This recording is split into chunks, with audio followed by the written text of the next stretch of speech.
Right, let's do it. Let's feed all three cameras, please. And marking.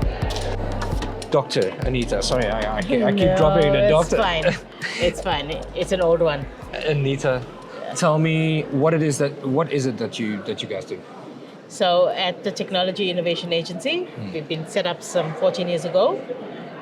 With the main aim is to be the only funder that will fund innovation when nobody else wants to fund it. So it's a risk funder, and what we do is we de-risk technologies so that other funders can take them further and into the market. So if it was not for TIA, then you would need to go to a bank, and then the bank will say no, because they don't fund ideas. They will want a collateral, and you'll have nothing to offer them. Democratizing innovation, I think, is the word that you use. How does this look in theory, in practice? Right, so democratizing innovation comes from our history, where predominantly we've been focusing on universities, science councils, funding researchers, funding individuals there with ideas and technologies.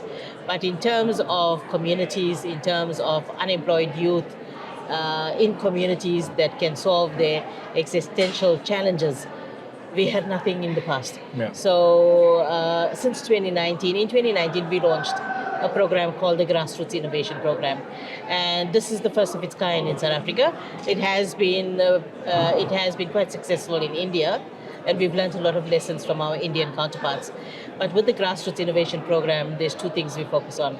We say, let's get innovators that are outside of the formal system, innovators in communities. Let's bring them into the fold. So we focus on the innovator, and we focus on how do we develop you, the jockey, in your technology. And the second area we focus on the technology. So we have created the specific program. It's a small ticket, 260,000. It's our lowest ticket size in TIA. But to say, there's this on the table. How can we help you develop the technology and help you to enter the market? Now, in doing that, we realized that many of the innovators we will probably be dealing with will not have money, will be unemployed, will probably not have money to put food on the table. So it was very important that we structure a component which we call the stipend. So this is the only innovation program in the country that has a stipend attached to it. And that stipend enables an innovator to move around, to buy data, to go to meetings. To do the things they need to do to run a business. Yeah, because you can't innovate if you're hungry. Yeah. Right. You can't innovate if you've got no data. You can't innovate if you have no infrastructure to support you. So in 2019, also, we started another program, which is called our Living Labs program. And our Living Labs program was intended to provide innovation infrastructure in those very communities where our grassroots innovators are coming from. And it's to say, okay, let's just look at deeply rural context. Let's look at township context. Let's provide a lab. So you are living probably in a hopeless situation. You don't have a job. You've got an idea. It's fuzzy in your mind, but you don't know what to do around it. So you have a lab that you can, when you enter a lab, we want you to feel like you are not in South Africa, but feel like you in Silicon Valley, or feel like you in Dubai, for an example, at the Dubai Museum. So you get that kind of inspiration from just being in an environment that can support innovation. Where an idea can be identified and nurtured. And nurtured, yes. Fantastic. Through incubation, through mentorship, through prototyping. Yeah. And we're not talking big ideas. Yeah. We're talking small ideas that will help you to get into the market, will help you to generate income, will help you to create employment. You're talking about that individual economy, the household economy, and then so like the ripple effect. Hopefully. The ripple effect on that, and we target through our programs. We target the various economies.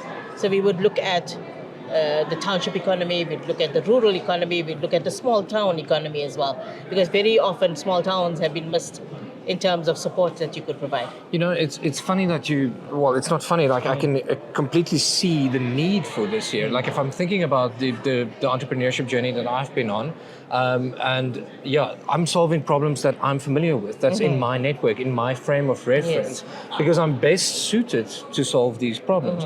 Outsiders will not solve the problems of township. Course, So it makes a whole lot of sense. What success stories have you seen from this? Yeah, so quite a lot of success. I don't know whether you've been in the previous session just now that we had on disability. I've been here the whole day. Oh, you've been here the whole day. But what was amazing is we have a blind innovator that came to us to say that she has a solution to enable blind people to see. So how do you get a blind person to watch a movie? I mean, that's the greatest hook ever. I can make blind people see. Yes, I can make blind people see. How do you do that? So with the technology called audio description, she was able to synchronize with movies that are in Netflix, movies that are on Amazon, movies that are showing in the cinema. How do you create audio description? So you describe the movie, so for a visually impaired person to be able to watch and enjoy the movie. And be part of the community. And be part of the community. So she's created this app. It's called Describe At. And it has all the movies that you can listen through audio description. So audio description is quite well known in other countries, but in South Africa, I think our community, our visually impaired community, have really struggled. But what was more interesting for me as a sighted person, to be in a cinema, and this was a cinema in Durban during the Durban Book Fair. I am from KZN, so during the Durban Book Fair, she screened an apartheid movie in the Suncoast Cinema, and we had invited blind children to come and watch the movie. You would see, I mean, they couldn't see obviously, but they could see through the audio description, and there was so much of laughter and enjoyment in the movie. It was just amazing. And you would have think, as the world becomes more visual, and that has happened post-COVID, everything is becoming more visual. You've created online platforms, etc. As you become more visual, you are excluding. You're becoming further and further. The visually impaired are excluded from new areas of entertainment, from technologies, etc. Because when startups look at scalability, they look at the mass majority of market. What is the biggest market I can reach? This isn't the biggest portion. It isn't the biggest portion. But it is a big market. But it is a big market, and it's quite impactful. Yeah. So the solutions not only improve lives, but it actually saves lives. It's meaningful work. It's very meaningful work. So as at TIA, one of the things I'm responsible for is driving a transformation agenda. And what we've realized is that in government departments, when they talk transformation, they just group together women, youth, people with disabilities. Nobody really knows how many women, how many youth, how many disabled. So what we've done is saying, no, we want to be very intentional. We want to make sure that if we set up a program, it will be directed at women. Right, so women innovators, women as licensees of technologies, rural women that can come into the fold and start developing technologies for innovation. A separate program for disability and a separate program for youth. And those are the transformation programs. We'll be launching the disability one soon. The woman one, we want to do that later in October. And the youth one probably next year during Youth Month. But what we want to do is build up a portfolio of youth that we supported. And interestingly, through the grassroots program, I currently have 300 innovators in the program. Oh, wow. 300 grassroots innovators from all types of communities. And of those 300 grassroots innovators, about 70% of them are youth. And within them, they have 40 products in the market, creating 70 jobs already, just from being in the program, small ticket size, being supported, are able to make such an impact. That's incredible. Yeah. That's absolutely incredible. Anitha, what else do you need right now? Is there something what support do you need? Okay, so in terms of support, so I think it's various levels, right? So firstly, as a national entity funding innovation, we don't have sufficient funds. The demand is great. Is it because it's so high risk that you find that you're not getting the funding that you need? No. It's not about high risk, because high risk in many countries, it's expected that high risk opportunities will fail. In TIA, we've realized that it will fail, and we fund failure. and let's put it out there. Our job is to fund it. Otherwise, who else would fund it, right? So, and how would you innovate otherwise? So I think the key thing is, there's funding into research, but if you look at its equivalence into innovation, it doesn't match, right? So there's a focus on research, but there isn't equal focus on innovation. So that's probably the one thing. I think the second thing is that government is kind of basically the only funder of early stage. Right. If you go to VC, they're not going to fund early stage. So probably it is a demand on government to be, because in many countries, government is probably the only funder of early stage innovation. So the other key thing that we must acknowledge is, how do we get private sector to come in at that early stage as well, by a demand-driven innovation. So if private sector has a demand for a particular innovation, how do we put out a challenge and say, innovators come up with a solution? So probably that will help to increase that. So that's one of the things, so that at the early stage, we don't have sufficient funds. But once we fund, what we don't have is sufficient funding partners to take them into market. Because our funding is at the early stage, the tech development, but it takes much more than that to get into the market. So we depend on the DTIC, we depend on the IDC to help pick up that. And sometimes there isn't that smooth transition from TIA into the IDC or the DTIC. And the other problem is that government spends a lot of money on science and technology in terms of procurement. And that's another program that I will be launching soon, by the way. We're launching a program for innovation for service delivery, where we are saying to government departments, you are looking for technologies because you have this problem for service delivery. We've got the innovators with the solutions. Fantastic. Take on the solutions, so please. Reverse engineering. Reverse engineering. Change your look at your procurement system, and let's bring in innovation so that you can procure before the innovation's developed. And you can specify what you are looking for from the innovation. So you don't only need the funding, but that's a partnership that you're really exploring and looking at. And then I think another problem is the system is very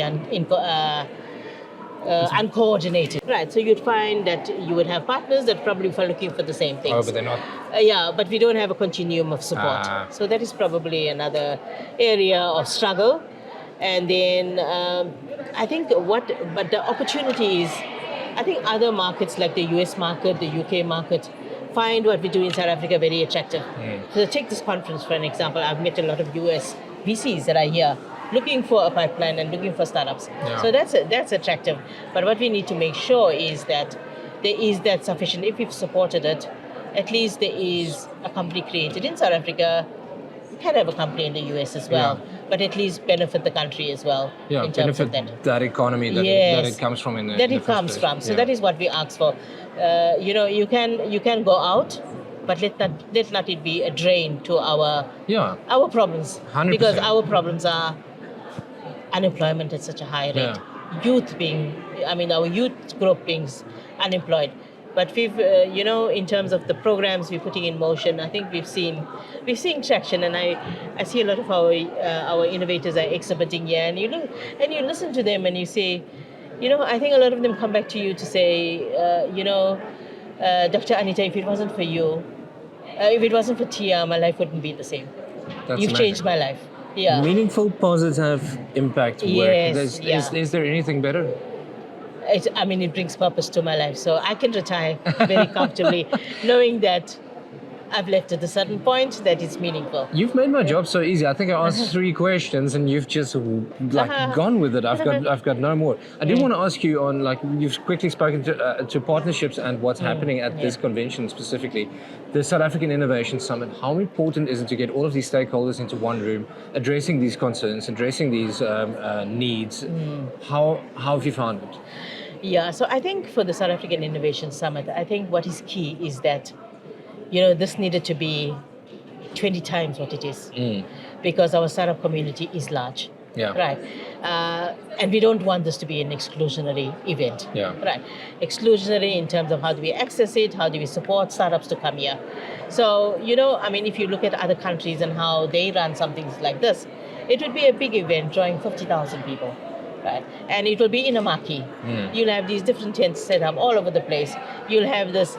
So we don't really need the ICC, for an example, Yeah. to run this kind of event, right? We need to talk startup, Yeah. right? And MVP, show me the show me quickest that, way. but yeah. also we need to bring the entire country, the Yeah. entire community together. And I think TIA has a critical role to create that platform. So yeah, Which partner is going to help us do that? right. No. I don't think we could say any one partner, but I think we need to say how do we bring and enhance and strengthen the whole ecosystem as TIA, so that these partners come together. You have Africa Arena running its event. You have South African Innovation Summit running its event. Innovate Durban, I come from Durban, they run a festival. But why not everything under one umbrella? And you would get so many deals. You will get so many opportunities. So for me, I do enjoy being at the Innovation Summit, but I think coming from a person with inclusion on the agenda, and I live and eat and dream in inclusion. For me, it must be 20 times. Yes. The future of TIA, what are you hoping for? Okay, so TIA is embarking on a new strategy. It's called a TIA 2.0, and it's a lot of focus on the commercialization side, a lot of focus on inclusion and diversification, and transformation, and looking at in terms of how we can make TIA more sustainable. So, is the current model that we have in TIA receiving all its grant funding from the DSI the right model, or should we be also having a fundraising component, which we conceptualizing as the fund of funders? So we do have that as one of our pillars, but we will continue to be an active funder. So I want to emphasize the word active. We just don't give you money and send you on your way. We get you very involved in your development along the journey. Right? We may annoy you in terms of our requests, but we would want to make sure that you get to the next level. I love something you said earlier. You fund failure, and as an entrepreneur, failure is par for the course. The more you fail, the quicker you fail, the quicker you learn, the quicker you iterate, and the quicker they get you solutions. Of course. And you must fail fast. You must fail fast. Yeah. So even if we walk away, if someone walks away from TIA with failing, he's at least had the developmental opportunities to go again. And what we're seeing is that if you failed, the next time you come back stronger. You come back better. You come back with a new technology that's amazing. Right. And that is what. And then sometimes the failure is not about the technology. Sometimes it's too early for the market. Yeah. Yeah. And then sometimes it just means ahead of the wave or just after the wave. Yeah, it's ahead of the wave, yeah. So sometimes it's about that. The market is not there as yet. And there's an opportunity to actually create that market. Good. Yeah. Great. Doctor, thank you so much. No, it was great. an illuminating chat. Just another one. It's just amazing. Awesome. Are you registered as